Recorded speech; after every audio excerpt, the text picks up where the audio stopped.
What's the most effed up thing you saw at a sleepover?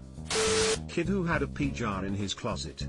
It was a gallon pickle jar. If he had to pee in the middle of the night he had to use the jar. Once his mom put him, us, in his room for the night. We weren't allowed to leave his room until she came to get us the next morning. How did they make sure of that? The doorknob was turned around backwards so they could lock us in. What if there was a fire? Sounds a bit like child abuse. Hope you and your friend are okay. When I was 12, we went on a family trip to Vegas. I woke up in the hotel to my parents having sex in the bed next to me. I was trapped and had nowhere to go. My mom said something along the lines of, "Stop, we're gonna wake up the kids." My dad gets up, walks over to our bed and rips the blankets off our faces and said, "See, fast asleep, I should have won an Oscar." It would have only been better if you had your eyes wide open, blank stare. Slaps you, this bad boy can sleep for miles.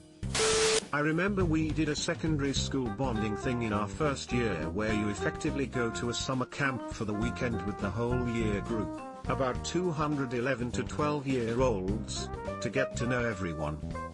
Sleeping arrangements were in dormitories with bunk beds, separated by gender, about 30 to a room. Lights go out in my dorm, no teachers, just 30 11 to 12-year-olds that don't know each other that well. A kid farts. Hilarious. Someone else farts, a few others. Then, I vividly remember a distinct sloppy sound followed by a panicked "Oh," a kid shat himself. I would also like to note, this was not the only public pants shitting by this kid. He did it again final year during our Duke of Edinburgh Award expedition overnight whilst camping. I was sharing a tent with him. That's a whole different story. What is the Duke of Edinburgh? One time I was at a friend's house for a sleepover and he and another friend held me down on the couch and tried to light my hair on fire with lighters. I managed to break free and ran upstairs and asked my friend's mom to let me use the phone. Mom came promptly to pick me up. Needless to say, I was not on speaking terms with the other two again. Damn, sorry that happened to you. My friend's older brother would get mad at her for small things, went in his room, lost the TV remote, shut a door too loudly, and proceed to beat the shit out of her. Pull her hair and hold her down and punch her in the sides, literally throw her across the room. He was almost 10 years older than us and easily had 100 to 150 pounds on her. He would eventually tire from the beatings, leave the room, and she would go back to playing with me like nothing happened. I remember being so unbelievably shocked by it but eventually became desensitized because of how normal it seemed to her, and how unfazed she was by it. Did we have the same friends? I saw this too, but it was an older brother, twin sisters and a younger brother. The two brothers were bigger than the sisters, even the youngest boy, and would beat the shit out of the sisters and each other in front of the parents. The dad was an absolute drunken waste and I would bet the mom was too, based on their fights, but I don't know for certain.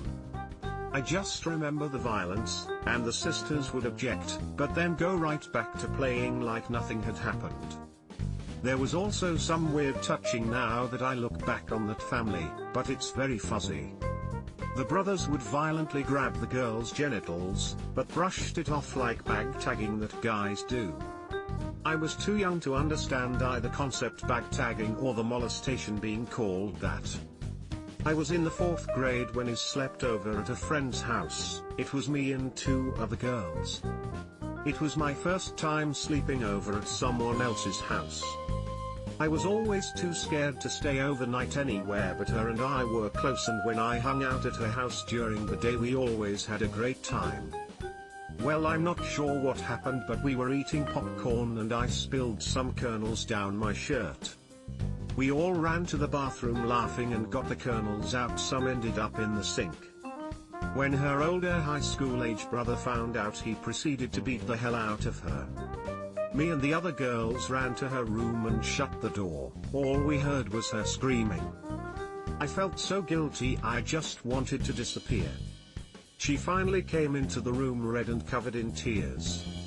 We never talked about it again, and I didn't have another sleepover till high school. I was 13 to 14 and staying the night at a friend's house with 2 other girls, when we were woken up by a loud popping noise from her brother's room. Naturally 4 curious girls went to see what the hell he was doing at 3 in the morning. Her mom came running up the stairs about the time we entered his room, and quickly herded us back out of his room in hysterics. It took my brain forever to register that he had shot himself in the chest. Luckily he survived, and I never had another sleepover at someone else's house again. Plenty of nightmares though. If you don't mind me asking, was it an accident or suicide attempt? A gun going off indoors is a sound you never forget.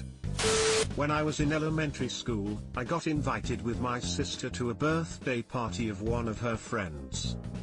Everything was going fine for most of the night, and then the catastrophe happened.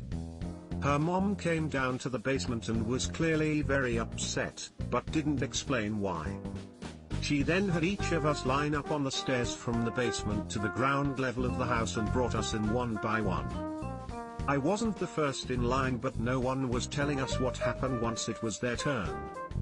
Finally I was up, and her mom took me into the bathroom and showed me a trash can with a poop in it. She was basically on the verge of tears, pointing to the trash can and asking me, "Is this your poop? Is this your poop?" It wasn't. We never found out whose it was, or at least I wasn't told. We have joked that someone will finally come forward on their deathbed, but my sister and I have since lost contact with those girls, so we may never know. This is the last time I'm asking, god damn it. Slams fists on table, is this your poop? This one is my favorite, haha. It was a friend's birthday slumber party, so there were quite a few of us. We were all sitting at the kitchen table and one of the girls vomited, and then in spectacular domino fashion everyone else started to vomit too. It was really bizarre. When I was in the 6th grade I was going to stay the night at a friend's house, but we ended up at another kid's down the street. This guy ended up talking about how he would hump his bed until there was a wet spot on his boxers. He ended up doing this while we were in the room watching TV and then showed us the wet spot. And that was how I learned how to jerk off. For me, it was in a bathroom in 4th grade.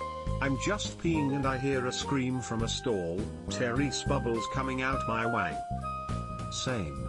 I was so confused when I saw the wet spot in my bed after doing this. I actually ran to my parents asking them why my pee was sticky, haha. When I was around 13 to 14, a kid I invited over to my sleepover birthday party decided to strip down to his tighty whities right before cake and ice cream. Myself, my parents, friends and relatives were mortified. Apparently it was normal behavior at his house. Maybe he didn't want to get cake and ice cream all over his clothes. This reminds me of an AskReddit post I saw the other day that said something like, what was something you thought was normal in your family that you found out was not normal? Lol. I saw porn for the first time. We were watching movies on my friend's TV and fell asleep watching. Must have been on Cinemax or something because I woke up in the middle of the night. It was a porno of a man and woman in the shower. That was really awkward since I was 13 and hadn't experienced anything like that. I was too scared to turn it off because her parents were up in another room and I didn't want them to know I was awake. So I pretended to be asleep. I eventually fell back to sleep, but it took forever. The worst was her parents fighting. They would yell, curse, hit each other, and were always drunk. What's the most fucked up is I stayed there so often that it became sort of normal to me. I didn't like it, but it wasn't something I could stop. I had so many weird and inappropriate conversations with her drunk mother. Conversations about me and my friends' sex lives or about her problems. The worst was when he shoved her into a metal pole and it bent. I didn't see it happen, but that pole was like a twisted monument to the violence that regularly took place. All the sleepovers there in my teens messed me up more than I thought. If I told my parents the whole truth of how bad it was, I don't think they would have let me sleep over. Your friend must have deeply appreciated your company though. It's awful that kids must live in situations like that. Not really fucked up, but I was terrified one night. I slept over at my friend's house. I wake up in the middle of the night because I felt sick. However, my friend wasn't in his bed and both clocks were broken and stuck at some random time like 1:38 a.m. or something. I was convinced that time had frozen and everyone disappeared. I remember crying and being too scared to go downstairs to check the microwave clock. Eventually I went into his parents' room and woke up his parents. My friend was sleeping in his parents' bed too. LOL edit, word. I remember I was once wishing for time to stop, and all of a sudden I felt really weird in my shins, and when I looked up, my mom wasn't moving and I got super scared. Obviously time didn't stop as she moved a few moments later and there was background sound that I didn't realize was there. There's no reason to feel ashamed. 19 is a tough age. Subscribe for more hot Reddit takes in your inbox, guaranteed.